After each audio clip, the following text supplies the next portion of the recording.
some cattail roots, and got a little suntan by now. And here's the bounty I collected just on those stops. On the left is a thing called lamb's quarters, a wild spinach, and regular spinach too. If you eat some and drink some water, it feels like you've got a full meal. It's misleading, look out. You can lead to malnutrition, but at least you don't have that tight tummy that like I haven't had anything to eat. A wonderful plant are those little tubers. It's a wild bean tuber called the ground nut. There's a big one and then a string of small ones. So when you find one plant, you find a whole string of those little guys. And there were lots of them around.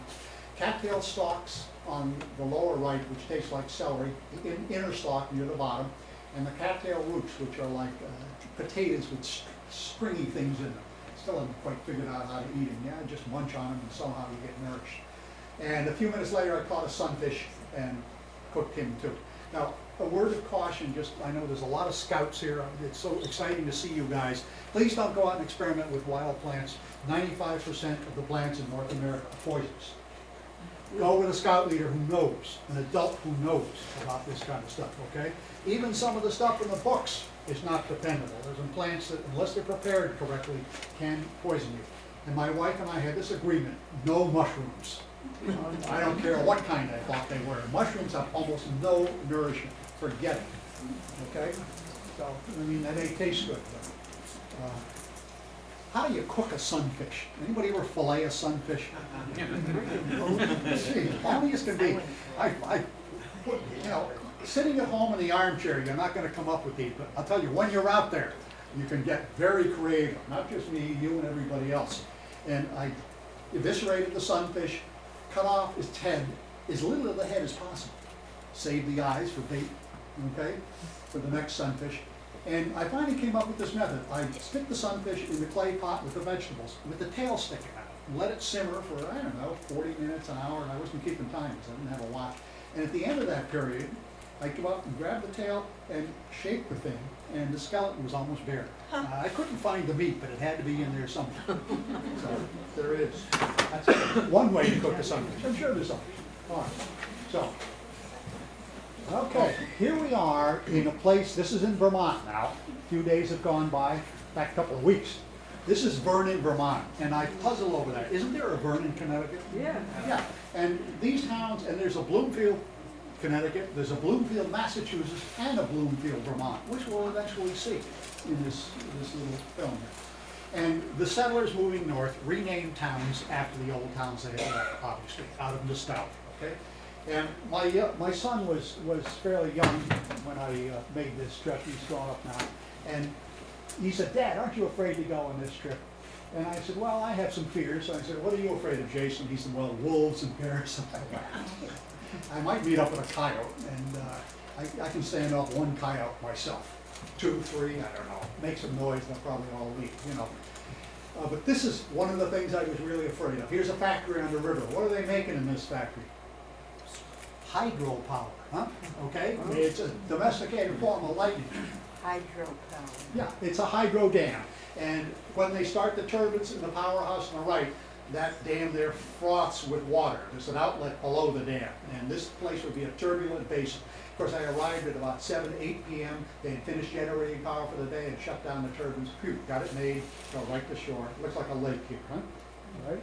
And I met some folks here, and they said, "You want us to drive you around the dam?" I said, "No, that's against the rules. Will you watch my pack here?" And there I am. There's a life preserver for cushion, and there's the paddles tied in, and there I go, right around the dam. Short carry in this case. Some of them were very long. This was a nice, easy one. Now I'm finally in Vermont here.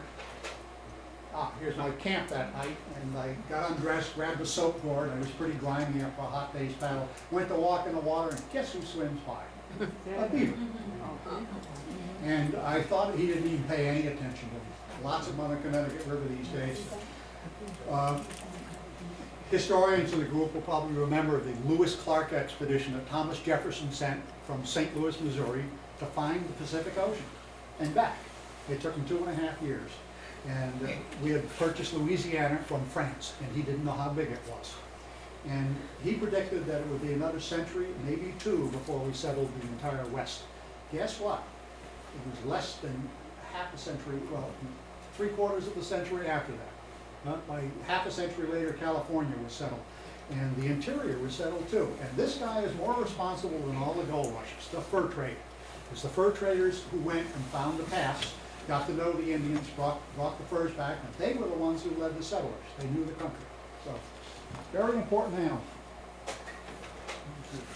Here's a beautiful night, and a lot of people here, I'm sure, have camped out. And I'm a very light sleeper. I absolutely love it.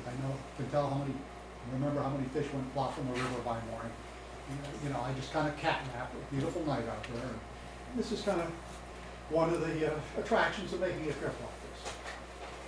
All right, next day, coming into Brattleboro, Vermont, you can see the landscape is getting a little higher now. Some low mountains in the background. Every now and then I reverted to a double paddle in the canoe when the current was high. I had a paddle and a spare, both made out of a cedar tree that had actually gotten struck by lightning. It was split in half. I found it in the woods, saved me a ton of work. And I had a canoe rope. Boy, my back's getting strong. Doesn't look that good these days. So I had a paddle this far. But it didn't look like that when I started. This is a week and a half, 2 later. But I tied the paddles together, kayak style. I'm sure Indians would have been smart enough to do that if I was, right? And pulled up on shore, saw this Indian here. And the guy's looking around, I said, what the heck's he doing? And I asked him if they ever heard of the Plainville Historic Society. And mere mention, and he got a very ugly look on his face. I said, boy, I'm out of here. This guy looks so unfriendly. Only Indian I saw on the trip. Just reflecting on how a canoe moves. A lot of people love motorboats, and I've been in them since when I was a kid. Occasionally go in them today, not very often. But I'll tell you, you really see things in a quiet moving canoe. This was quite curious. I saw 2 animals. I thought they were dogs on the shore at first. Their heads were down, and they were small, and they lifted their heads, and I realized they were 2 fawns. And I knew they couldn't be alone, so I got out my camera, set it for focus, hung it over my neck, and I took one very silent paddle stroke towards shore, laid the paddle down, and got the camera. And as I looked up through the camera, here was this doe. She had heard me. And an amazing thing happened. It was a cross breeze, and deer don't always trust their eyes or their ears, but they always trust their nose. And she couldn't smell me, and she wanted to know what I was. Of course, I was motionless, drifting toward her, looking through her camera. She couldn't see my eyes, which was good. And she walked into the water toward the canoe, and sniffed, walked closer, and the canoe got close to her, and I was incredibly close, almost bumping her when I took the shot. She heard that one click of the camera and caught a scent of me and let out a snort, and all 3 were gone. Nice sighting. And, you know, in the speedboat, you're probably not going to see this. So it's worth paddling a canoe into out of the way places.